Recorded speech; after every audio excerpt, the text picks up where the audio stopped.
বিশ্ব রাজনীতিতে এখন সবচেয়ে আলোচিত বিষয় হচ্ছে ইরান এবং ইসরায়েলের মধ্যে চলমান সংঘাত। তো এই চলমান সংঘাত আসলে কি পরিণত হতে পারে, বিষয়টি নিয়ে আজকে আমাদের আলোচনার বিষয়। সেটা এই চলমান সংঘাতটা অনেকটা নির্ভর করছে ঠিক কিভাবে হামলা চালানো হচ্ছে, কিভাবে যা জবাব দেওয়া হবে তার উপরে। এমনটাই মন্তব্য করছে বিবিসি নিরাপত্তা সংবাদদাতা ফ্রাঙ্ক গার্ডনার। তিনি বলছেন, মধ্যপ্রাচ্য ও বিশ্বের অন্যত্র বহু দেশই কিন্তু এই পরিস্থিতিতে সংযম দেখানোর আহ্বান জানাচ্ছেন।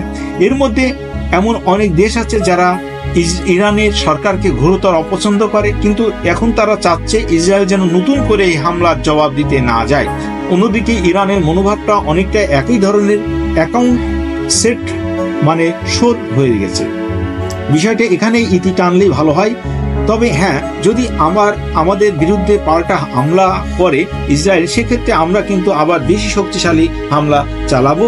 সেটা প্রতিহত করা তোমাদের সাধ্যে কুলাবে না, ইরানের মানসিকতা ব্যাখ্যা করে এইভাবে জানাচ্ছেন ফ্রাঙ্ক গার্ডনার। গার্ডনার মনে করছেন, ইরানের ওয়ার ক্যাবিনেট বা যুদ্ধ সংক্রান্ত মন্ত্রিসভা ইরানের এই প্রত্যক্ষ হামলার কোনো জবাব না দিতে হাত গুটিয়ে থাকবে এমন সম্ভাবনা খুবই ক্ষীণ।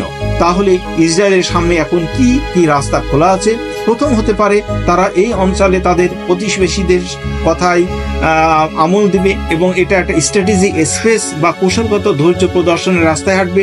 দ্বিতীয় হচ্ছে, ইরান যে ধরনের হামলা চালিয়েছে, ইসরায়েল দূরপাল্লার ক্ষেপণাস্ত্র দিয়ে পাল্টা ঠিক সে ধরনের হামলা বা সাবধান এবং মেপে হামলা চালানো হতে পারে, যার নির্দিষ্ট লক্ষ্য হবে ইরানের সেই মিসাইল ঘাঁটিগুলো যেখানে থেকে শনিবার হামলা চালানো হয়েছে।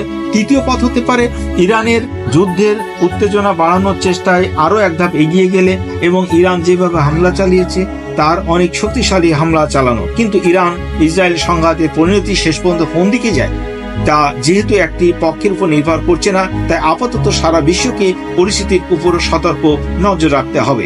অর্থাৎ বিশ্বের এখন এই সংঘাতময় পরিস্থিতির যেটা ছিল ইতিপূর্বে রাশিয়া এবং ইউক্রেন, সেটা এখন মধ্যপ্রাচ্যের মধ্যে চলে আসছে।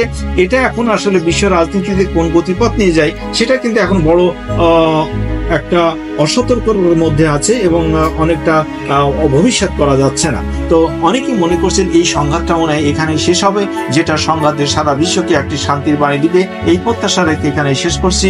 খোদা হাফেজ।